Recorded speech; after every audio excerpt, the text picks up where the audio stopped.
च पिता तमेव तमेव बन्धो च सखा तमेव तमेव विद्या च द्रविणं तमेव तमेव मम देव सर्वे तमेवं। हे ईश्वर, हे प्रभु, आ सृष्टिनी अंदर जे कांई गणो आ जीवन तमे जे अमने आप्युं छे सत्कार्य करवाने माटे, पण अमुक लोको क्यारे दुष्कर्म करे छे ए खबर नथी होती अने दुष्कर्म जे कर्युं होय एनुं परिणाम भोगवा वगैर आपणे छूटको नथी। बे कर्म एवा छे, एक पाप कर्म छे एनुं फळ मळे छे अने एक पुण्य कर्म कर्युं छे एनुं पण फळ मळे छे। तो जीवननी अंदर क्यारे तमे एवा पाप करी नाख्या होय छे के एनुं फळ भोगववा माटे आपणे तैयार रहेवुं पड़े।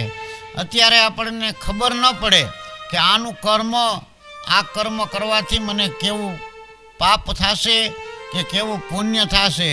तो आवा एक गामनी अंदर बे कूतरा अने बे एकाबीजा वगर रहीनो एके बंने साथे ज रखड़े। एकवार एने विचार थयो के हवे आपणा गामनी अंदर तो आपणे बहु खाधुं पीधुं ने मौज करी, हवे आपणे क्यांक बार गाम जई अने क्यांक सारूं थोड़ुंक आपणे खाईए। जो कि जमवानुं तो भगवान ज आपे छे आपणने, कारण के प्रभु आरे बंधायेला छे, प्रभु आपणी आरे बंधायेलो छे के तू जगतनी अंदर जा, हूँ तने कोई दिवस भूखो सुवारीश नहीं, कीड़ीने कण अने हाथीने मण आपी ज रहे।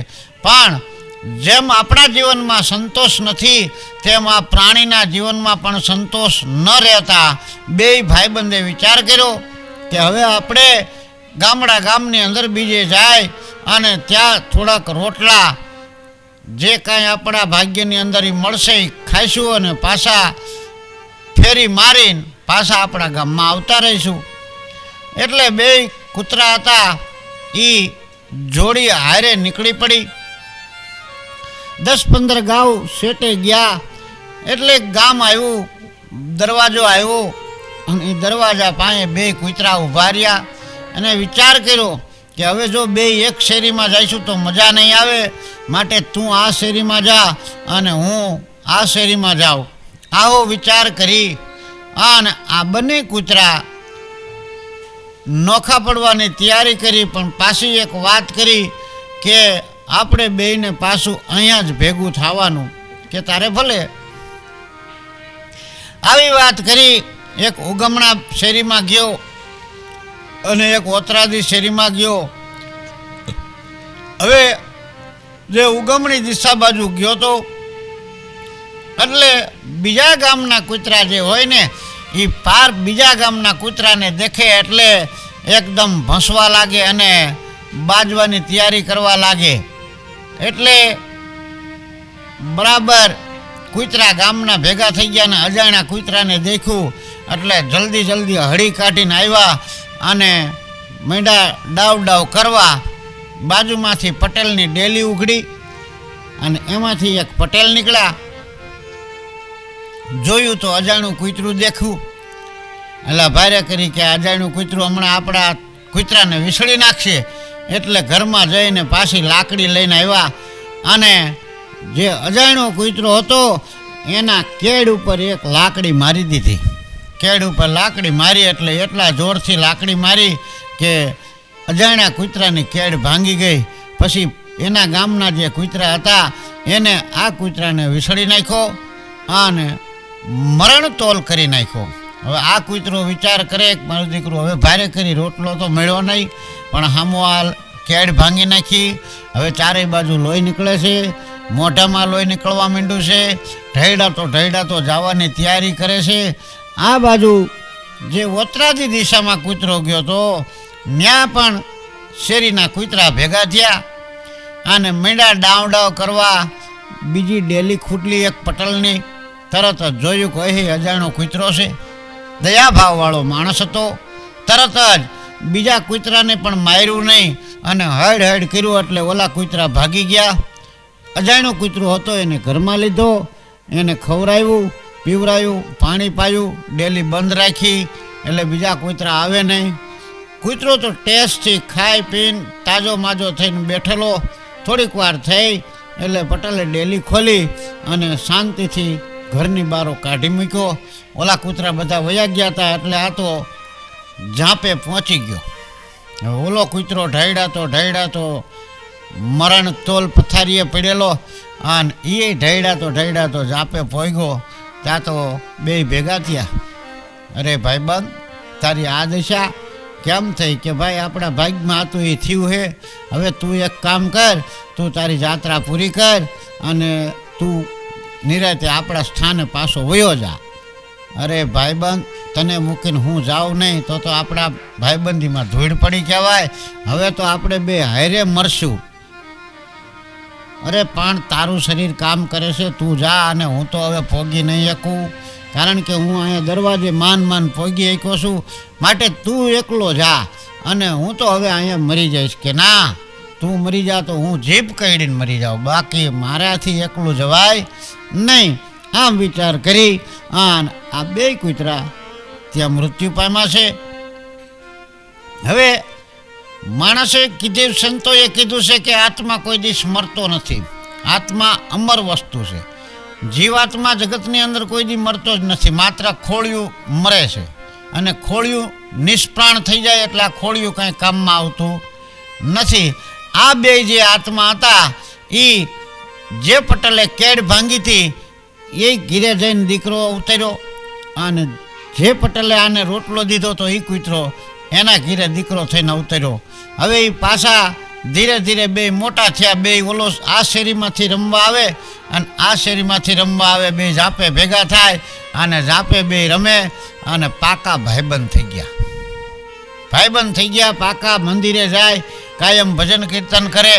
પણ ફરક માત્ર એટલો કે જે ઉગમણી દિશામાં પટેલે લાકડી મારી હતી એ છોકરો કાયમ એના બાપાને એક ખોટો મારીને પછી બહાર નીકળે.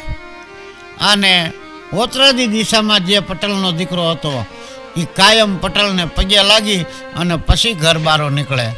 હવે આમ કરતાં કરતાં પટેલને તો પછી ગઢપણ આવે ને, લાકડીનો માર ખમાતો નહોતો, દુઃખના દાડા આવવા લાગ્યા. વિચાર કરે કે આ દુઃખ કેને કેવું મારે. એટલે સંતોએ ત્યારે તારણ કાઢ્યું છે કે ગુરુ બને જ્ઞાન ન ઉપજે, ગુરુ વટે નહીં ભેદ, ગુરુ વિના સંશય નો મટે, તમે વાંચો ચારે વેદ. પટેલને વિચાર થયો કે આજ મારા જો ગુરુ આવે ને તો મારા ગુરુને હું મારા દુઃખની વાત કરું.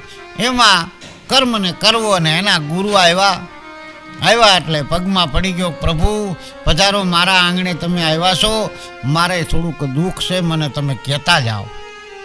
કે પણ તારે શું દુઃખ છે? કેસ દોમદોમ સાહેબી છે કે બધુંય સારું જ છે, છોકરોય છે, પણ દરરોજ એક ખોટો મારે છે અને એ હવે મારાથી સહન થતો નથી. હેક મારા હવે હાડકા ગઢપણની અંદર એવા થઈ ગયા છે, ખોટો મારે એટલે હું હાડકા દુખે છે, સહન નથી કરી શકતો. બાપુ આનું કારણ શું છે? ત્યારે આ તો ગુરુ મહારાજ હતા. સંતોએ તરત પોતાની આંખ બંધ કરી જોયું, વિચાર કર્યો. હા, આ તો ગયા જન્મની અંદર કૂતરો હતો અને આ પટેલે એની કેડ ભાંગી નાખી હતી, એટલે આ એનામાં લક્ષણ આવી ગયા છે. એટલે તરત કીધું, ક્યાંય ગયો છે દીકરો? તો કીધો મંદિરે ગયો છે. અરે દીકરો મંદિરે જાય છે તોય મારે છે? કે હા બાપા, એનો ભાઈબંધ છે અને એ એવડો જ છે, પણ એ એના બાપાને તો કાયમ પગે લાગીને જાય છે મંદિરે. એક વાંધો નહીં, કે આવવા દો. હવે બાપુ તો બેઠા, નાસ્તા પાણી, ચા પાણી જે કાંઈ કરવાના હતા એ કરી લીધા. ત્યાં બહારથી દીકરો આવ્યો. આવીને જોયું તા તો સંત બેઠેલા, એટલે જઈને તરત દોડીને પગમાં પડી ગયો. સંત મિલન કો જાય તજી માન મોહ અભિમાન, જ્યું જ્યું આગે પાવ બડે કોટી યજ્ઞ સમાન. સંતના ચરણની અંદર લાંબો થઈને પીડ્યો એટલે સંતે ઊભો કરીને કીધું કે બેટા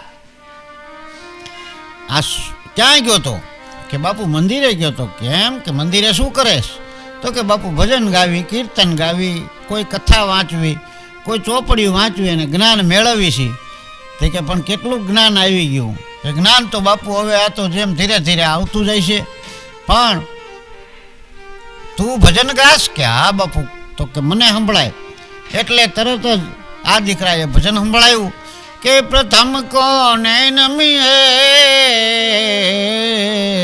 અને કોના લેજે નામ, માત પિતા ગુરુ દેવ આપના પછી લઈએ. બાપુએ તરત ઊભો રાખ્યો. ઊભો રહે. કેમ બાપુ? તો કે પ્રથમ કોને નમીએ કોના લીજીએ નામ, માત પિતા ગુરુ આપના. તો તું તારા બાપાને કે લાકડીયું કેમ મારેશ? અરે બાપુ કે મને એ જ નથી સમજાતું. હું વિચાર કરું છું કે હું મારા બાપુને દેખું મને લાકડી મારવાનું મન કેમ થાય છે. એટલે તરત બાપુએ માથે હાથ મૂક્યો કે બેટા ગયા જલમનું બધું ભૂલી જા અને તારા બાપાએ તને જે કેડ ભાંગી હતી એ ભલે ભાંગી, એના કર્મ ભોગવી લીધા અને હવે તારે આવા પાપ કર્મ કરવાની જરૂર નથી. માટે તું તારી રીતે ભગવાનની ભક્તિ કર અને માત પિતાને પગે લાગ. કારણ કે આ જગતની અંદર માત પિતા સિવાય બીજું કોઈ તરવાનું સાધન નથી. સ્વર્ગે જવું હોય તોય માત પિતા જોઈ, અમરલોકમાં જવું હોય તોય માત પિતા જોઈ. આપણા માત પિતાને પગે લાગી અને પછી ઘરની બહાર નીકળો એટલે કોઈ દી તમને કાંટો પણ વાગે નહીં. એની અમે સંતો તારણ કાઢીને કીધું છે. પણ પગે ભાવથી લાગવાનું, બીજા કોઈ કેન લાગો એમાં કાંઈ વળે નહીં.